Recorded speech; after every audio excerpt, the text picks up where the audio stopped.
Hello, I'm Robert, and you're always welcome here in my busy little shop. On today's episode, What's on My Workbench, there's a topic that I see out there, and I guess from the outside, it can look confusing, but it's really pretty simple. It's on sharpening a tool, the bag punch. Now, I have a video that I produced, and it's sharpening a whole array of the tools that we have on our workbench. I'll put a link to that there if you want to have a deeper dive into really simplifying a topic. But on Facebook, I will see there's got to be 100 answers on how to sharpen a bag punch. To me, it's one of the simplest, easiest tools in our whole workbench to sharpen. And we're going to go over here on the workbench. I'm going to show you how to easily do it without spending a bunch of money on specialty diamond blocks and all of that. We'll get over here and we'll get started. I do appreciate you taking time to be with me in the shop today. I have two of the C.S. Osborne oblong or bag punch, depending on how you want to call it here. And I do know that a lot of times I see where people talk about when they buy a new one that they're not sharp, that they're extremely dull. And I saw one person, they said that they use it to make an impression and then they cut along that, which obviously totally defeats the purpose of what we're trying to accomplish here. Now, it's really pretty simple, and you can do this with spending very little money. And I'm not saying that having the diamond lapping surfaces that you can use to get a sharp edge, it is not fun to have that type of thing.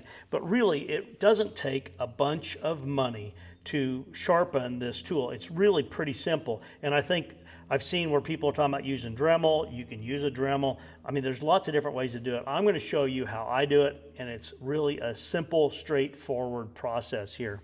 And it really just starts with a piece of sandpaper, and it's going to depend on how dull the surface is. Let me show you something here. I want to show you. This is a cutaway, basically, of this profile here. It's mitered on one side. I see where people talk about on this one and even on the round hole to use a cone sharpener on the inside of that. That really, in my opinion, doesn't need to be done. Now, when you get done sharpening, you may have a wire edge there that you may want to knock off, but I really wouldn't worry about it. By the time you drive it through leather 2 or 3 times, then that wire edge is gone there. But what we have here is the profile of it, and it's flat on the inside here. In other words, it's vertical here. There's only a bevel on the outside, so you don't really need to worry about the inside of this tool. It's just the outside. So depending on how dull this tool is, if it's like that, then you're going to take a little bit more time to sand it. And what I would do is I would just use some typical sandpaper. Now, this is not the best sandpaper. I would tell you if you're going to go down to the hardware store and buy sandpaper to sharpen with, I would probably grab aluminum oxide. It is a much more durable aggregate on there than this. This is garnet, which is really pretty soft, but I had several hundred sheets of it, so I use it. It just doesn't last very long. But this is 120. This doesn't really need 120, but we're going to put it on there, and I'll just show you. All you need to do is to set the tool on there at the angle of that bevel that this represents here. And I wouldn't get too balled up in what is the proper angle, because really this tool here, it's just going to sever the leather. It's not cutting it like when you think about a knife.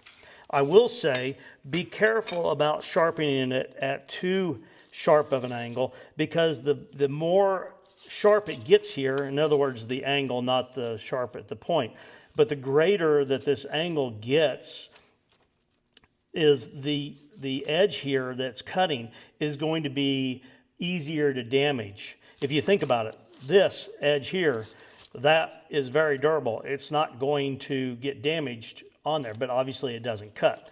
So I'm going to say that an angle that's more like this is going to give you a very sharp surface.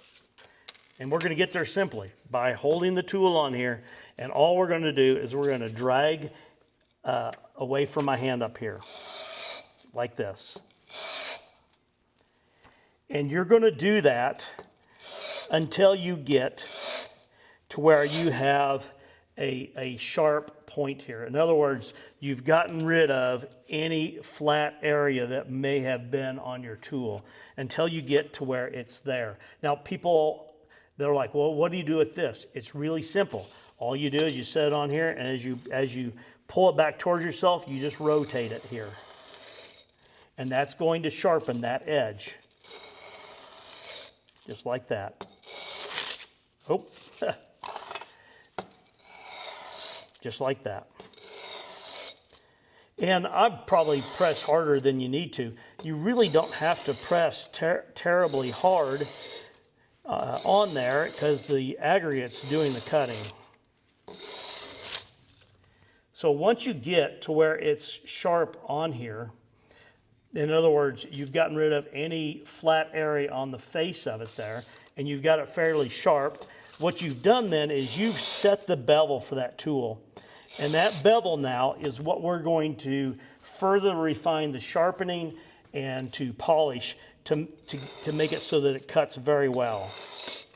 So once you get to where you can visually see that there is not a flat area, and a lot of times if you look at it this way, and I'm seeing light over here out of my window.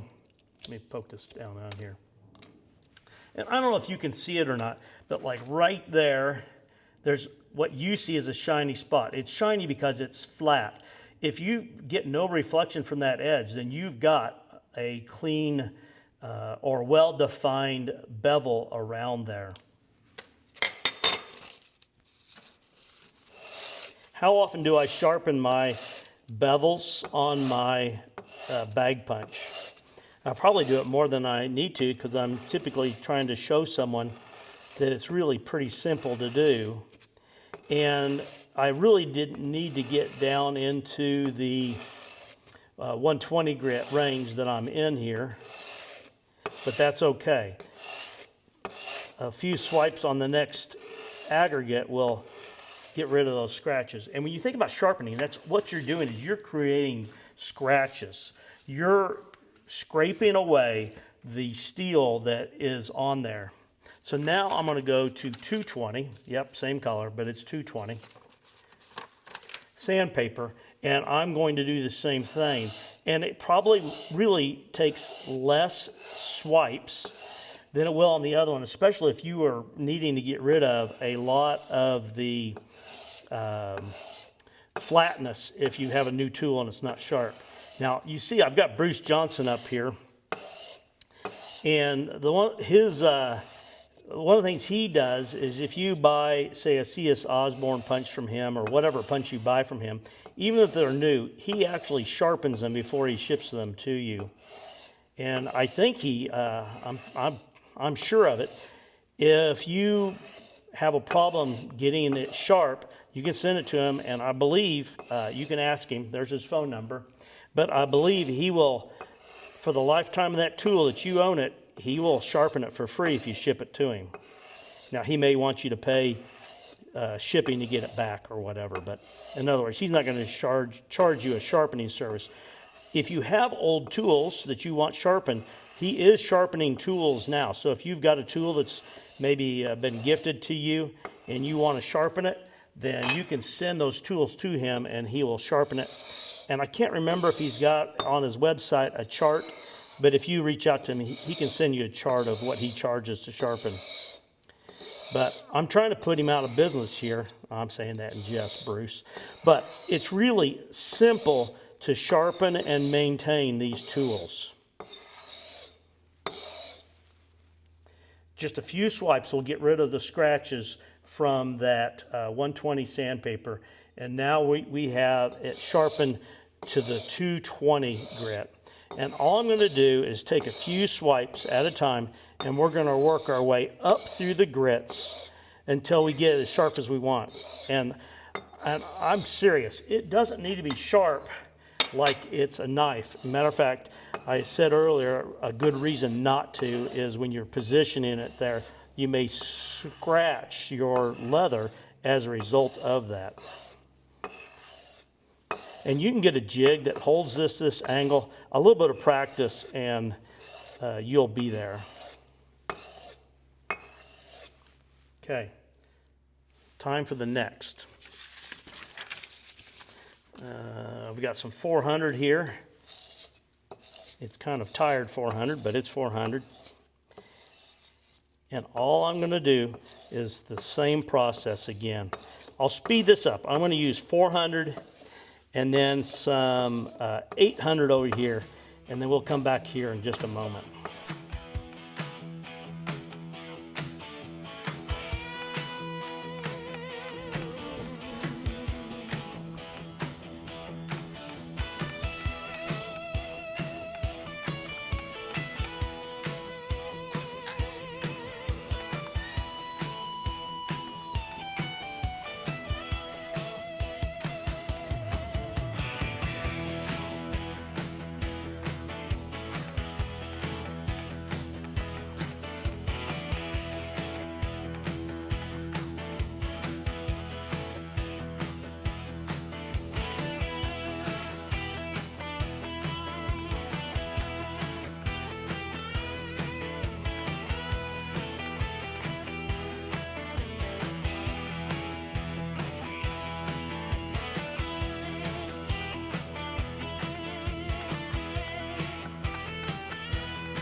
Now, that is sharpened to 800 grit, and I guarantee you it's sharp. If you want to further polish it up, make it look nice and pretty, then grab your stropping board. You can load it up with whatever compound you like to use.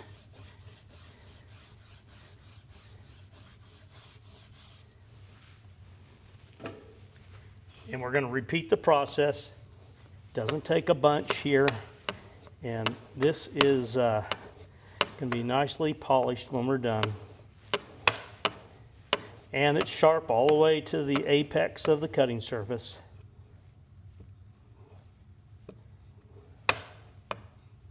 I was talking with a gentleman at Prescott, and you know, he's right. I've said before that with a strop, I think a lot of times people have a tendency, they think you swipe it like this. You actually round that surface.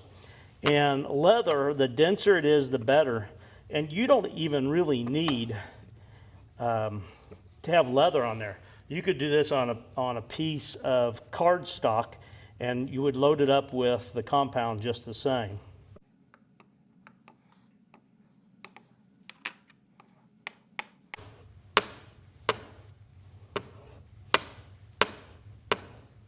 Don't be afraid of messing up the bevel on it. This is really not a blunt instrument. It's a brutal instrument, I guess. There's no finesse in this. Not really. When you think about what you're doing to create the hole, there's not a lot of finesse there. This is just blunt force, and it only needs to be so sharp to do what needs to be done here. Let's dust this off.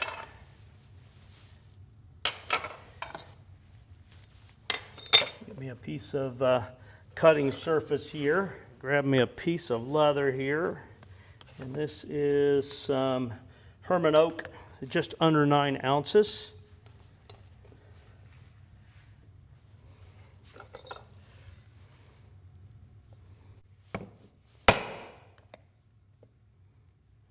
It doesn't need to be, if you think about it, it doesn't need to be really all that sharp.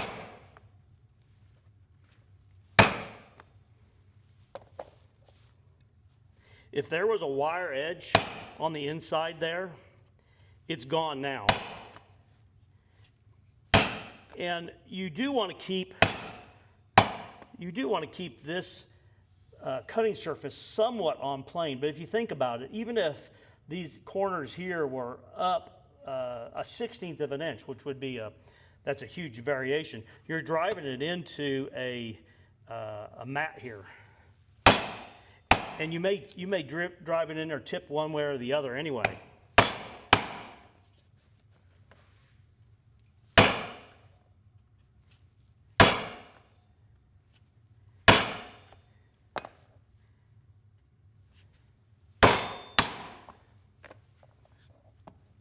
let's turn the camera around here. I'll tell you what, I want to make one other point here really quickly. If you are taking your oblong punch or your round punch and you're sharpening the inside as well as the outside like this, then you are changing the size of that tool. In other words, you'll take this as a 3/4, and if you bevel it this way as well as this way, in other words like this, then this distance, if this is the inside here, this distance here, from here to here, you've increased that diameter. It also pinches the leather when you're doing that. And when you think about what this does, it needs to be pretty much straight up and down sides to keep from doing that. So I think that makes sense. We'll turn the camera around here. Well, there you go. It's really simple to sharpen these type of tools. We don't need to make it more complicated than it is. Less than $1's worth of sandpaper over there, and we have it sharpened up, good to go.